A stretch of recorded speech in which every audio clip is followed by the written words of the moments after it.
Hey there, everyone. Tonight we saw the first movie in the Valiant Comics Cinematic Universe, Bloodshot, based on the comic that I assume is named Bloodshot. Connor, what is the plot of Bloodshot? Bloodshot stars Vin Diesel, and he is a soldier whose name I totally forget, and I don't give a fuck what his name is.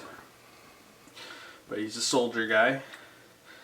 And after his wife is killed, he hunts down the man who killed him. But then, in a plot twist, we get to rewatch the first half of the movie because it turns out they keep changing the face of the person. A twist that they also revealed in the trailer. Nice job. The real M. Night Shyamalan's made this movie. But, he ends up then trying to kill the people who turn out to be the villains, the evil corporation whom created Deadshot, the hot fucking Bloodshot, whatever, not Will Smith, Vin Diesel, the superhero fight. So Aiden, what did you think of Bloodshot? Truthfully, Bloodshot's not that bad. I kind of went into it expecting like a Fast and the Furious level farce, but it's pretty watchable. I mean, it's not great, but it has kind of an interesting plot with him having his memories erased to trick him into being an assassin. Certainly more interesting than most superhero plots, and certainly better executed than any DC movie ever. Unfortunately. What about Shazam? Oh, okay. It's a step below Shazam, but Shazam's story was pretty simple. It's on par with most of the DC. It makes DC par. Slightly above par. It's slightly above DC. You know, they tried something a little bit different with it, with the whole trying to be like a sci-fi thing, but then at the end it kind of just devolves into a superhero movie where he They had to do the superhero fight. Fights some guy with like robot arms. Right. Dr. Octopus, but not. The knockoff, well, it kind of gave me more a sense of like the Iron Spider suit. Right. In a lot of ways. It was like evil Iron Spider. Infinity War. Yeah. I didn't actually think that part was that bad. I mean, It was somewhat exciting. Not amazing, but good enough. Most of the fight scenes were pretty cool, honestly. Yeah, outside of the first 30 minutes where he's just like a normal guy but with like really absurd strength and they keep cutting it really bad. Most of the action was fine. Like that first assassination on the guy who he thinks killed his wife was actually pretty, like that scene was actually shot pretty cool. It's pretty well done. Yeah, mostly. He crashes a flower truck in the tunnel, and there's a lot of like red lighting, and they do some fun stuff with it. Truthfully, this movie does not deserve the 28% it has on Rotten Tomatoes. That's ridiculous. It's a perfectly watchable like Sunday movie. Like put it on and play on your phone while it plays in the background. In fairness, Rotten Tomatoes is an aggregator that says if it's under basically an IGN score, it gets negative. So yeah, it's not reviewed positively. I technically review it negatively by Rotten Tomatoes standards, but I don't think it's bad. But it's perfectly serviceable. It's like a put it on Netflix and play on your phone while it plays in the background movie. It's not quite the cringe kino I expected from Vin Diesel, where his movies are usually just it's not like XXX Xander Cage where it's like I'm gonna make this satellite dish into a fucking snowboard and start dicking around like on it. It takes itself fairly seriously. There are some parts the shooting varies a lot. Like the scene in the tunnel is legitimately pretty well done. But there's other parts of the movie that look like absolute dog shit. Like, A lot of this is shot like a Michael Bay movie with like the piss yellow filter. Right. Well, it doesn't really do the piss yellow so It's much not as piss it does yellow. the It's like a swampy It's the green. swamp green. It's the other. It's one of the other two, and it does the blue a bit. And It doesn't go to piss yellow territory because even the filmmakers here are like, okay, that looks bad. The first time filmmaker even understands like the first couple fight scenes in the movie have a lot of like the really quick cuts that kind of plague the Transformers movies where you can't tell what the fuck's going on, but that ending one kind of remedies it. right. I don't think the character of Bloodshot's very interesting because he's basically just like an invincible super genius because he can hack into the internet and stuff and never die. The supporting cast is, you know, you got love interest girl whose attribute is I don't think she. I guess she's being kind love of. interest. I don't know if she's the love interest so much as since this movie is supposed to be like Mexican South pandering. American. It's supposed to start the South American Marvel universe. Basically, they wanted her to be love or sex appeal because they like That too. they were like, let's do the swimming dancing sequence, but there was no point where Vin Diesel And lots really of scenes seemed where that she's in like interested yoga in pants her. and stuff. Well, they hold hands at the end. Yeah, but it For like a was second, like, but- wow, let's be hopeful and move on. Get in the car. Now it's time for our continued adventures. I guess. This is a weird way to end There's a like movie. some weird implied romance though. Right. And then there's like the black guy from New Girl's like a hacker and he's really obnoxious. I didn't like him. Pretty much all the other hackers, the same fucking character. He's just evil hacker edition. Evil edition. Yeah, the Indian hacker. Right. The plot's pretty predictable. I mean, there's kind of a good setup with him having his memory erased all the time. Kind of like the Memento thing. Guy Pearce actually plays the villain in this movie, and he was the main character in Memento, and this movie takes a lot of cues from that, obviously. Right. But I mean, it took me about 4 seconds to realize he was the villain, even without the trailer spoilers that say he's the villain. I don't think the trailer necessarily spoils he's the villain, but basically, like, it is easy to imply, like, oh, I see trailers, mind is wiped to assassinate people, then you got this dude who's blatantly acting evil as fuck. Like, you would have to be really fucking stupid to not know this dude's the villain. It took me about 4 seconds. We were probably 10 minutes in the movie. I was like, oh, that's the villain. He shows up and he's like, we're just trying to enhance you guys. I'm a businessman, $1 trillion investment. You're like, And I have a "Okay, robot evil." arm. And goons with super robot prosthetics. Yeah, and then they even did like the Transformers introductions where they're like, haha, I was part of SEAL Team 6. We killed Bin Laden. Yeah, that was really The humor weird. in this movie is fucking cringe, dude. Yeah. There's a lot where it's like, my dick is tiny, haha. You can tell like they had a lot of pee-pee jokes where the Indian guy was Pee-pee like, can you poo-poo make me a jokes. prosthetic wiener because my weenie is tiny? Right. And like awkward shit like that. There was a lot of like really fucking awkward fucking jokes. The jokes are pretty awful.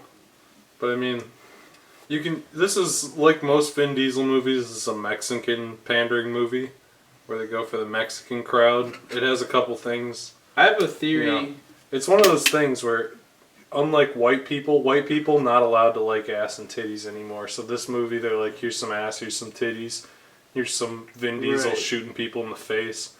This movie should not have been PG-13. I don't know what the comics of Bloodshot are like, but I think I a have lot a- of them are more edgy because I have a I think fair they're like thought. late 80s, early 90s, so... I have this image in my head of like a edgy, bloody 90s comic. And like I feel like this movie might have benefited from being a little more edgy, but they kind of went for the PG-13 thing where you never really see any blood. Mm-hmm. I think it might have benefited from that, but you know, overall, it's shot halfway decently half of the time, and it's shot halfway badly half of the time. It's watchable. Some of the action's okay. It's pretty much just like mediocre, average action movie. I don't hate it. I don't love it. I might watch it on Netflix when I'm bored and playing fucking Okami on my Switch. But I don't know. Yeah. So what do you think of this before we get into the... Everything else that we're going to rant about forever. It was okay. Honestly, it has a lot stacking against it, and describing this movie makes it sound really awful. The humor's awful, and I didn't laugh once. The side characters were awful, and I hated them. Vin Diesel wasn't very good at all. But the character is unique enough compared to the other ones. I guess he's kind of a Deadpool, though. He kind of got the Deadpool thing going, where he regenerates and he's really strong and bullshit. But Vin Diesel brings a different energy to it. It's like a PG-13 Deadpool without jokes. And Deadpool suffers from a lot of the same problems that this movie has. You're right, actually. But it's almost like to this movie's benefit that it doesn't have like the really like pee-pee poo-poo humor that Deadpool has. But that also kind of makes it cliche. Like, there's the scene where, like, okay, this dude references Reservoir Dogs and does, like, dance, but instead of to the Joker, it's to, Psycho Killer. But it was, like, obviously kind of trying to be Reservoir Dogs. Yep. And it was, like, later on, the cliche dance number, like, how, blah, blah, blah, this is retarded. Yeah. And it's, like, you're eye-rolling, but I feel like the guy who wrote it and was like, this is what I want to do, this is what I want to film. And then later he got self-conscious about it, so they're like, well, that in. If you point it out, it's not you. If you point out a cliche, it's no longer a cliche, and it's meta.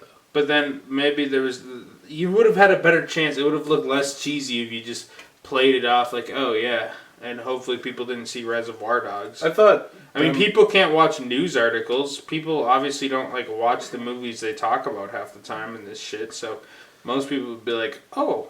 And then you'd have, like, Mr. Sunday movies or whatever. Be like, wow, what a clever Easter egg. It's a Reservoir Dogs reference. Wow. I like Mr. Sunday movies. I like Mr. Sunday movies, but it's funny to I thought it was really weird. They kept cutting to the shot of the villain. Whoever kills his wife in his dreams has socks and sandals. And they always cut to, like, a close-up of his socks and sandals dancing to Psycho Killer. And they're like jerking around. Right. It's fucking weird.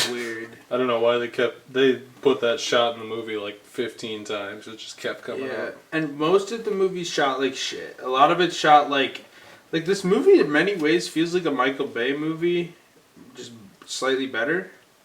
Like it's shot a lot like Michael Bay. I have one argument for that. What? Pain and Gain is absolute fucking Kino, bro. Pain and Gain isn't too terrible. I love that movie. That movie's funny as fuck. Pain and Gain is kind of funny. I didn't hate Pain and Gain completely, but I'm mostly referring to his action movies like fucking Benghazi and Transformers. Don't forget fucking... What's that movie where Bruce Willis is on the asteroid?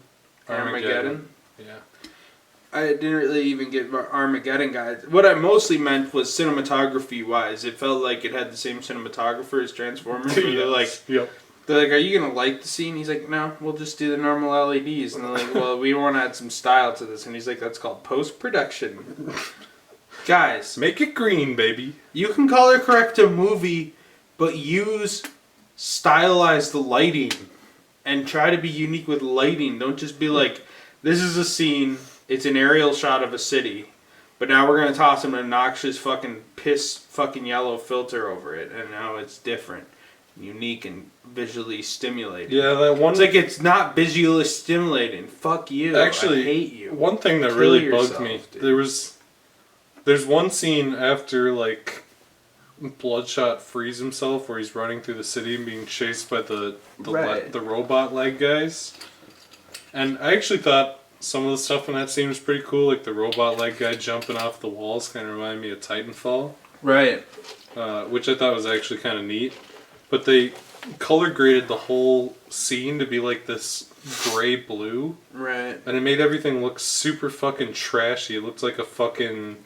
sci-fi movie or not Zack even. Snyder. You know what it reminded me of? What? It made me think of like, you know, like Rocket Jump on YouTube where they make like short gaming videos or whatever. Because they have like a budget of like $3,000 per video. video. But this is like a real budget movie. Right.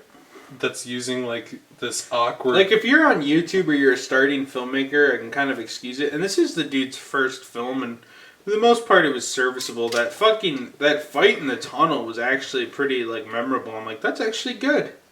Yeah, that's a decent fight scene.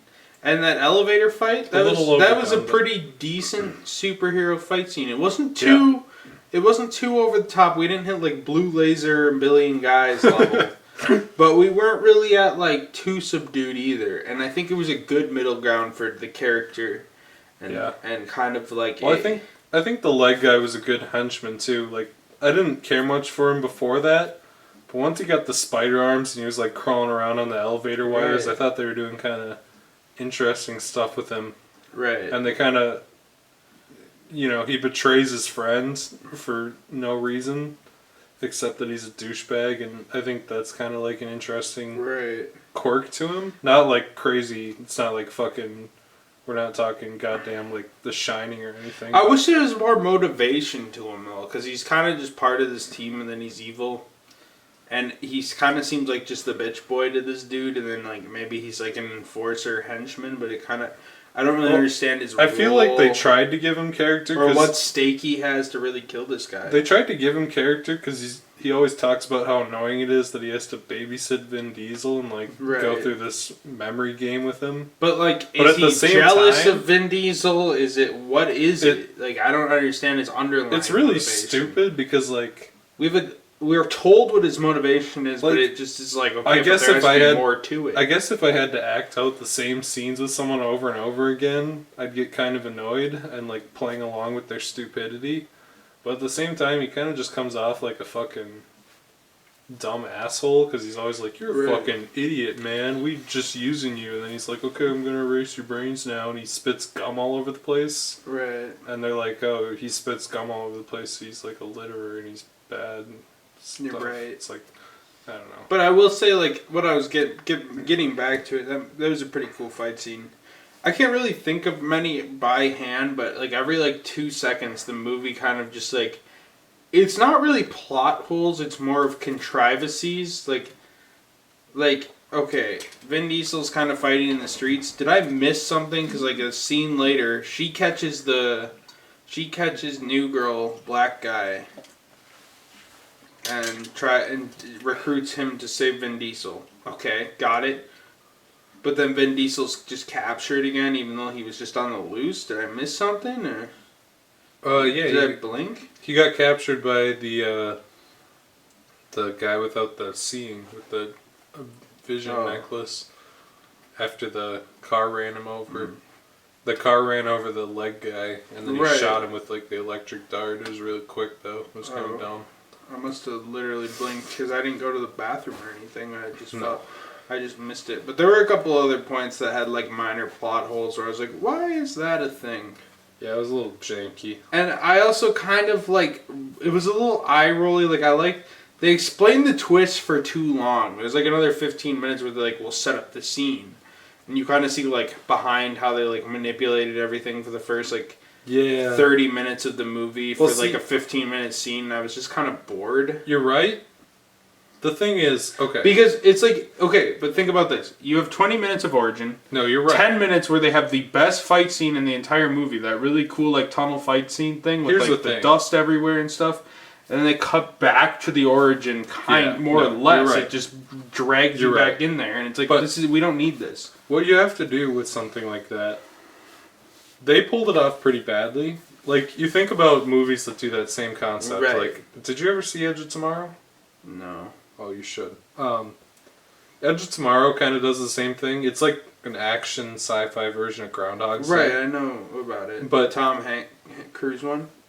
What you do, in that one, there's like 5 minutes, and then it resets, and you see that same 5 minutes, and then he figures out, and then every time is slightly different after that.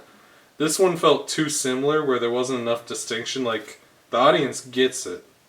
You don't have to go through it like that slowly. Right, and I understand that concept, and it would have been it'd be more interesting, like, but it was if they made a different scenario for him every time, because like all they'd have to do is add like a line of dialogue where it's like his residual memory will remember if we keep it too similar. I disagree. The point of the scene was to dump exposition about how they like tricked him. Yeah. And I thought it was kind of clever and cool. Here's what they should have done. They put Vin Diesel in the thing, and instead of having the guy talk to him in a 10-minute monologue about how he's evil, spider arms, just say like cut him off, and then it goes black, and then he wakes up and it's a different person.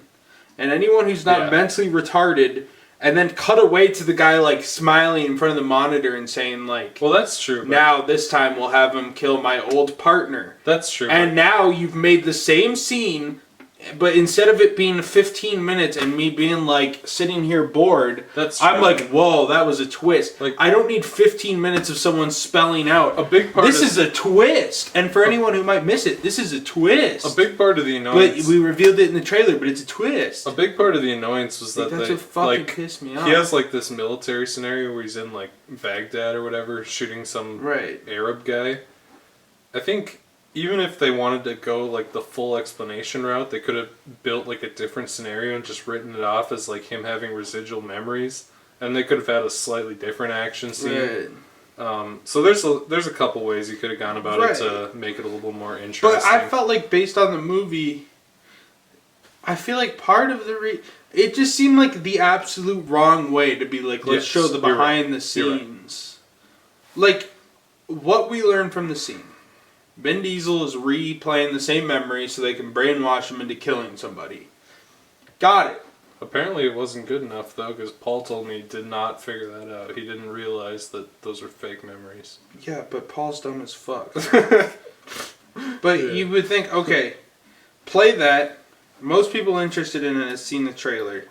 And anyone who's too dumb to either see the trailer or understand what is going on don't deserve to understand. Like, you gotta preserve your art to an extent, I feel like. And I feel like if not, you kind of... Even if you're kind of confused by it for a second, the general audience is like, what? After like 10 minutes, they'd figure it out. Where they're like, oh. Or even be like, it's... Or like the girl starts saying, like, it's unethical to restart his memory. Like, this is wrong. I'm tired of doing it. I quit. It over and over. But instead of explaining it for 25 minutes, you could have made it a 3-minute sequence, and then the girl gets mad and tries to quit, and then she gets threatened. Yeah. Like in the movie. Like, basically what I'm saying is, you could have done it better, just trim down the scene. Or, like, just say, like, put him under, and then basically, like, redo that starting scene. Yeah. Or then it cuts back to him. I almost think, instead of starting with, like, the hostage situation, and then he's kissing his wife, and it's like, wow, this is paradise or something, so they can do the paradise line earlier. I think we should have cut into the movie. Vin Diesel's tied up. He sees his wife get killed, sees this guy. That would have been good. And then he gets shot, and then the title card plays. Because instead we get a 15-minute sequence. Yeah. Between Vin Diesel saves the hostage, Vin Diesel's tied up, Vin Diesel's wife dies, Vin Diesel dies, and then Bloodshot title card or fucking whatever it was, Sony Columbia Pictures or whatever. Pretty good, actually. Instead, what you do is you have him wake up, you snap into it, she gets hit, he gets shot, title card, and then you kind of have the intrigue, and then he wakes up, you're introduced into the story. You cut out 10 unnecessary minutes. Truthfully, what they should have done. You know what I'm saying? And then that would make it even better. When he goes into the charging, you think like, okay, he's going to be charged. I know now what's going to happen. I know. And then charge, cut to black, and it replays the opening part. I know they wanted it to be a twist that the corporation was evil. That's more. But adding on to what you're saying, you start with him getting killed, and then you do the title card. And then if you introduce the fact that the corporation is using it as assassin earlier, you can just skip a step there and be like, okay, he did his mission, and then you can introduce all that stuff like right after the title card, and then go back into it right away. And so you only see the whole sequence once. Like you have his wife getting murdered at the start, and then they explain that they're using it as assassin. This is like his third time doing this, his fourth time doing this, let's go through this again. And then you show him killing the guy in the car with the flower truck scene. I mean, ultimately the result's the same. But the question is, and I feel like your way would be better for general audiences. I feel like the way I explained it, I don't want to be mean, but 30% of people who watch it are too stupid to figure out the idea. But I feel like mine is more like if you're going to go so far as to hire the main character from Memento to be your villain because your movie's inspired by Memento, why not do it in more of a Memento meets superhero style at that point? You know what I'm saying?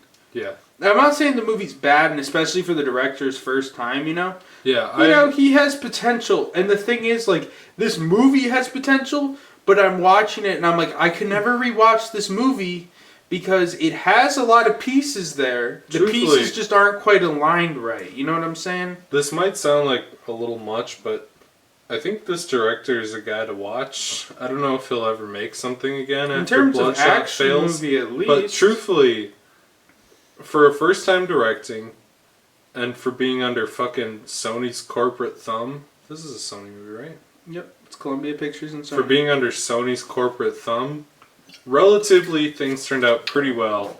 There's some ideas. They are decently executed some of the time. And I think if this guy was given an opportunity to actually shine outside of like this Bloodshot license, I'll be real. he could make something that's fairly interesting. Honestly, the pieces are there for Bloodshot. If somehow, and I think coronavirus might have fucked this thing over, but because, you know, people aren't going outside. Apparently people are buying condoms there's a condom shortage so they don't bring more children into the world because they're so scared of coronavirus, apparently. It's weird. It's like, damn, if you're that fucking stupid that you're that worried, maybe you should have been wearing condoms earlier. But anyways, point is, if this movie somehow does decently enough, because it's a lower budget. Mm-hmm. 60 million budget, I believe I read. So 120 investment probably. So if this movie makes 300, realistically they could make another Bloodshot. Yeah. And I think the idea of the press releases were like, we want to make a Valiant Cinematic Universe. That said, this movie doesn't set up a cinematic universe, it sets up a Bloodshot franchise, which, I mean, literally the movie's not out yet, so there's no way to know for sure That's fair. what's going to happen. At the off chance this is a sleeper hit, I mean, realistically, if it makes like 300 million or even like upper 200s, it'd probably get a sequel. Yeah. And I feel like this director could even take and run with it. I feel like what he has to do is, because the director and whoever wrote this had a lot of good ideas. What you have to do is kind of, the studio has to A, fuck off, Yep. B, condense the film, don't try to make the twist unless you're going to do it better, and C, fire your fucking cinematographer. Yes. And then you're stuck with Vin Diesel, but you could probably add some depth to Katie, and fucking New Girl guy. Like, New Girl guy, he's a little comic reliefy. Depending how you balance that threshold between a little bit goofy and like Jar Jar Binks' well, the nice thing is, and not, he's a side character, so they can just scrap him. Yeah, but he also wasn't that terrible. Well, no, actually, not really. I didn't mind him. He's the guy that who much. does like the nano computers. Yeah, I didn't hate him. He was a little. Him. He wasn't really funny, but I didn't find him that obnoxious either. No. So they can minimize his role or kind of just make him the man behind the computer with some witty jokes. If you can get a writer in there that knows how to write a couple like witty like fucking quips in there, and fine, he can say his couple quips and he can be the man behind the computer. That's his fucking role. Yep. I think it's like the fat guy from Punisher where he helps out the Punisher. I don't know. I've read like 2 or 3 Bloodshot comics in my whole life and I don't remember them particularly. But, I mean, I'm assuming he's a comic book character. He's one of the characters in the comic books, so you're kind of stuck with him, to be honest. But, I mean, honestly, there's a lot of potential here. This movie does kind of fall under, like, the origin story crap, but now you can move forward. And even the movie had an interesting enough concept for the most part to kind of mask the origin story. So I feel like the hypothetical second Bloodshot could either make or break what they've created here. I'm going to be honest here, Aiden. I don't think this movie... I think they said, let's make a Bloodshot superhero movie. And I don't think they were trying to be smart by not turning this into a cinematic universe. I think someone just kind of wrote the script. It got picked up because of the popularity of superheroes. Mm-hmm. And then they made the script, and then some producer said, well, you know, this is going to be a cinematic universe. Well, and that was it. Here's the thing. What do you think about them? I know 3 characters from the cinematic Valiant Universe Okay, thing. I don't even know if I know 3. I know Bloodshot, right? Okay. Not because of the comics, but only because of this movie. Okay. Vin Diesel is okay, and if they give him funny things to do, and if they give him Mexican pandering things to do, I'll probably like it. They said that they're going to make a Faith movie, and Faith is an obese superhero, Superman girl. Supergirl, yeah, basically. I do not care to see that. And then also, Rebel Wilson flying around. did Valiant for 2 hours Comics making farts? make Prince Valiant? I would assume so. You know, in the Sunday comics, right above Garfield, No, it'd be like Prince Valiant, and then he'd be like fighting a dragon. And then the next comic, they would just pull another strip from their archive, and it'd be like, no, Jim Shooter. Prince Valiant walks through the forest. Jim Shooter, And it'd just be like 3-panel action comics. Jim Shooter, who has a very interesting history in comics that I can go into for an hour, but I'm not going to. I met Jim Shooter. And I got him to sign comics of mine when I was in the 6th grade that had nothing to do with Jim Shooter, and he said, I didn't do these comics. I said, I don't got very many comics right now, dude. And he said, you know what? Good point, kid. I'll sign whatever you want. So I have some Jim Shooter, original Jim Shooter signs. Creator of the Valiant Universe, dude. I watched... And they're signed my Jimmy Olsen Superboy comics. I watched the... So there you go. Dude, comic book movies are amazingly on point, considering... When are we getting our Super Green Beret movie?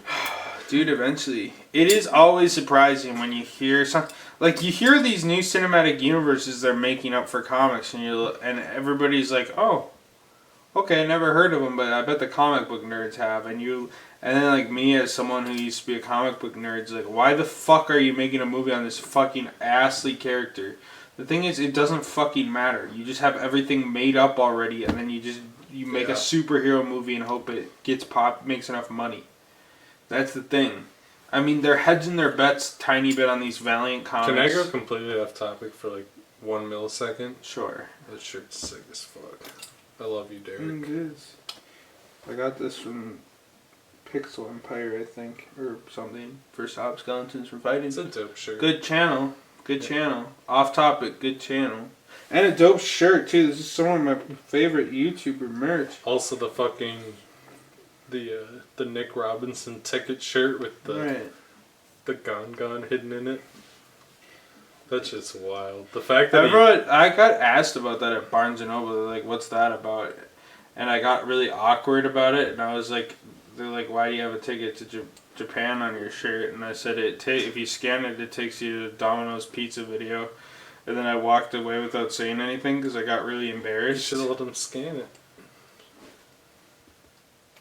Yeah, I regretted saying that. She's like, why? And I was like, eh. And I kind of just walked off. Mm-hmm. But anyways, yeah, Valiant doesn't really have much cinematic universe potential. If I'm being honest, instead of tanking your entire cinematic universe trying to go other places, I'd say just stick with Bloodshot.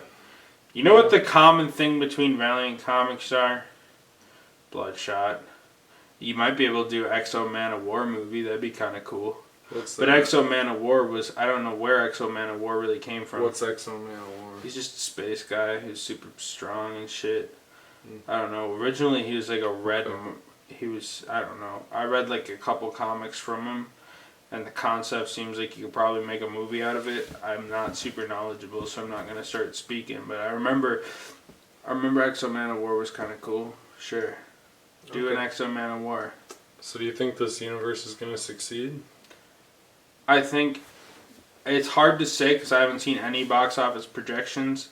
I think potentially we could have a Vin Diesel kind of like Chronicles of Riddick, except 20. You know what I'm saying? Like, you know, like a little Vin Diesel fun little series. I feel like focus on Bloodshot if you can somehow make it work. Maybe try a cinematic universe. But you gotta keep in mind, like, DC tried the same thing with the cinematic universe. And they had way more popular characters. They had way more popular characters, and they failed to start it, and now they're kind of doing Batman solo. And the reason that is because a cinematic universe, unless you have someone really talented to kind of drive the wheel, and Kevin Feige makes missteps. I don't always agree with what he does, but he always makes serviceable movies. They fit together well, but they also stand on their own well. The problem with DC movies is they didn't stand on their own well, and they don't really work as movies when you're trying to set up cinematic universes. Same problem with Amazing Spider-Man 2. Instead of starting to trip up your universe with cinematic universe shit, make Bloodshot a good movie, and then even if you want to make a spin-off starring another character, test the waters. Like, okay, you're going to make your Faith movie. They probably won't do the Fat Faith because honestly, I think this is supposed to be the MCU for Mexicans. They're probably gonna do what the original Faith was and make her just Supergirl clone. Yeah. Just we want Supergirl. Because that's what all the indie comics did. They'd be like, we want Batman, so now we're gonna make Batman ripoff. And that's what Faith was originally. And then they said, what if we made her fat so that comic fans bought it? Yeah, there's no way. You can sell a fat superhero to comic fans because it's like, okay, this is progressive and you got enough audience, or you can find enough audience that it's worth it because comics, Vin Diesel apparently ain't that much of a thing. But when you toss general audiences and put morbidly obese Superman girl in front of their face, they're like, what the actual fuck is this crap? Vin Diesel claimed that this Bloodshot movie set up all the other Valiant characters. Maybe. I don't know much about Valiant. I don't know any Valiant characters, so you might be right. Maybe there was like 1,000 setups here that I didn't see, but... Right. I literally didn't see anything. Does KT become Faith? I don't know. No, maybe. I'm assuming Probably not, but maybe. I'm assuming KT was part of the fucking Death Squad, and then in the comics... Is that what they're called? Bloodshot. The Death Squad? Name. No, I just said the Death Squad because I don't know their I thought that was their actual name. I never read... I have like a handful of Valiant comics I'd kind of just get randomly and I'd read them and be like, okay. But I never really paid that much attention to Valiant when I read comics. As far as it goes. So I could not fucking tell you... Like, I know Bloodshot because he's the fucking Batman or the Superman of Valiant. So I know who Bloodshot is. I'm aware of Bloodshot. Okay. And I'm aware of Faith because I was like, what the fuck? Because everyone was fucking... It's not even a meme. People were just like, there's a new fat superhero in town and she's super fat. And I'm like, okay, whatever. Comic book gimmicks, because comic book fans are retards and are like, I'm outraged by this, so I'm diversity in comics. I'm going to buy this comic because it has a fat woman on it. And then I'm going to rip it to pieces. It's like you just gave him the $3 so you could buy it to rip it to pieces, but whatever. And on top of that, he's like, I hate two things about this. I hate fat people and I hate women. The Valiant universe is not going to fucking happen. No, it will not. The only other, like, Faith would not sell to a general audience, and anyone that's not completely retarded would know that. It is a Sony Pictures, but at the same time, I feel like I don't feel like the executives would get the appeal. Like, you have to make up some level of appeal. Like, when Sony, like, at least, you know, name recognition to Faith. No. Not to anyone but comic fans. Superhero, yes. Hot, no, because it has to be fat. Yeah. So either you make Faith hot and just make a Supergirl proxy movie that people watch because they're like, oh, this looks like Supergirl. Or you make the fatty movie and you make no money. And it's not like you make money really with the Supergirl ripoff movie unless you actually got a budget to it. Honestly, at this point, Faith starring Michelle Rodriguez. She, you know, you can do your own thing with it. I'm saying just hire the Fast and the Furious cast. And then when you make this Valiant superhero, just make it Justice superhero League, whatever the fuck. Right. No, I'm deadly fucking serious. No, that's actually I'm saying a really good idea. What Valiant Universe should do, if they want to succeed, what is Marvel and DC doing? DC's finding unknowns and Ben Affleck, and they're taking them and putting them in their superhero roles, but how the studio's handling it's not working. Marvel's taking washed up actors that washed up B-list actors and making them superstar A-listers. Mm-hmm. So what you gotta do is, because there's a breed of actors. I call them A-list B-movie actors. You got Dwayne "The Rock" Johnson. Vin Diesel. John Jason Cena. Statham. Jason Statham. Michelle Rodriguez. Ludacris. You take this The Fast and the pool. Furious cast, yes. Plus John Cena. Oh no, wait, he's in John the new one. Cena's in the new one. He's in the new one. If they've been casting a Fast and Oh, Mark Furious Wahlberg movie, too. He hasn't been in. make him a goddamn superhero. He hasn't really been a superhero. Mark The closest Wahlberg- thing he's been is in Transformers. Mark but Wahlberg has not been in a Fast and the Furious movie yet. no, But if I he will. He will. before I die, he will be in a Fast and Furious movie. I If guarantee a it. spin-off. That is a smart move. Take any Valiant character. Stretch their origin. Stretch the character beyond what they actually are. Just like this movie did. I don't know much about Bloodshot, but as far as I understand, by my understanding, as far as Deadshot goes, this ain't it, Chief. But here's the thing. People know who Batman is. People know who Spider-Man is. Comic fans are moderately aware of who Bloodshot is. No one's gonna care if you fudge the origin. Just make Mark Wahlberg. Pick a fucking character. Give him a fucking superpower. He could be in one comic in the background. Fucking Mr. Mysterious. And all of a sudden Mark Wahlberg plays Mr. Mysterious. He blows shit up. He does cheesy Mark Wahlberg shit. You're basically milking 7 movies where you pay for one Fast and the Furious actor. And finally, bring them back together for some sort of, like, you know, they call it some cinematic Avengers. universe shit. It's basically Avengers with the Valiant characters. And that's the trick. Honestly. Yeah. That's what they do. They're just they're remonetizing Fast and the Furious. Ice Cube plays a fucking character. That'd be sick.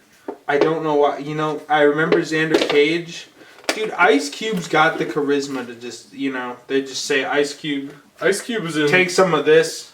They get some of that good Ice Cube- steroids Kevin Feige gets. They start pumping Ice Cube. Ice Cube was in the Return of Xander Cage for 4 Terry seconds. I still fucking remember. Crews. Oh, that'd be sick. Sylvester Stallone. You can go for some of the old ones. Sylvester Stallone's the Nick Fury of it. Or maybe Think about Schwarzenegger. it. Schwarzenegger's too expensive still. Probably. Sylvester's... See, Schwarzenegger, the only time he's willing to do a completely...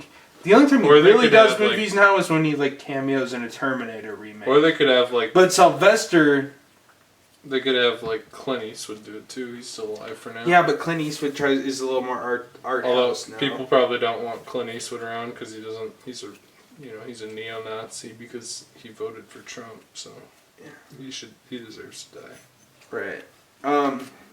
My point is, that's the trick.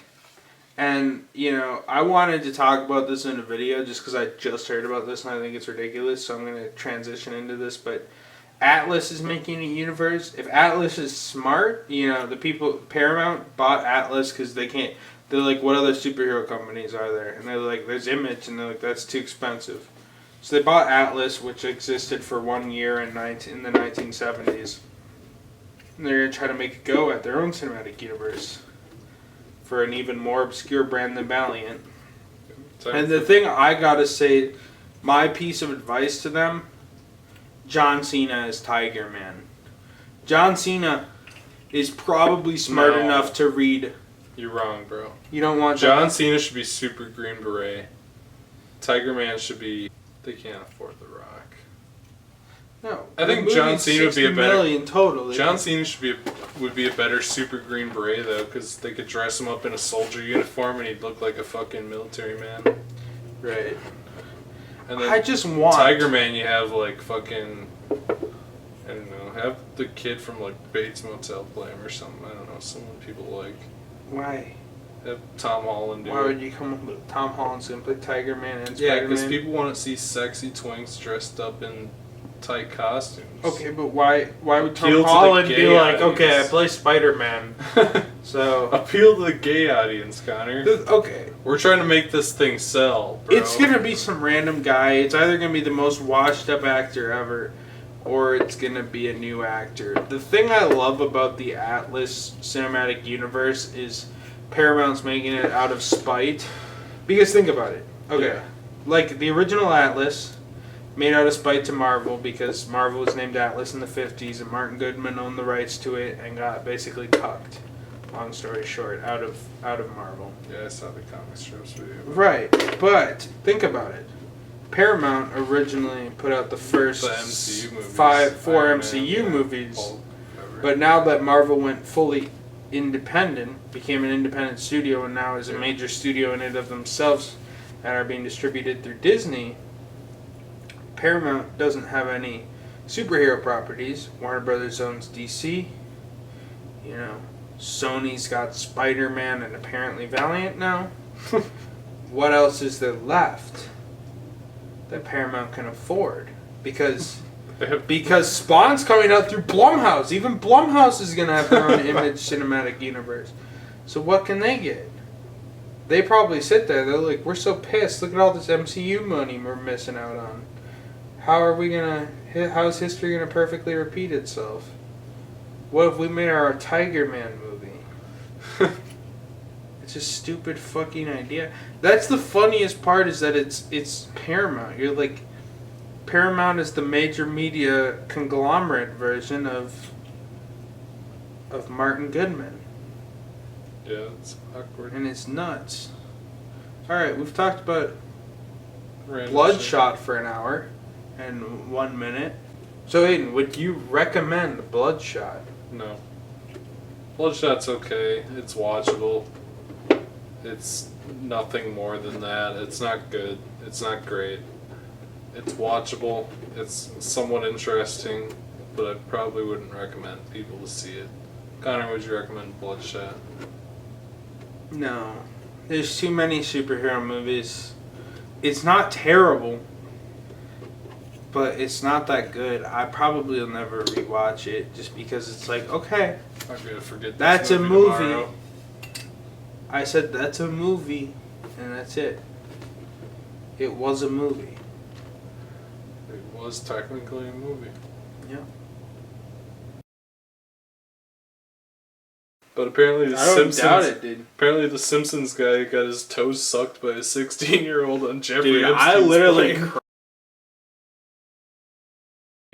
Then they're like, Joe Biden, what do you think? How are you going to contain the coronavirus? He's like, McHale's Navy, Mr. Ed. Like, you gotta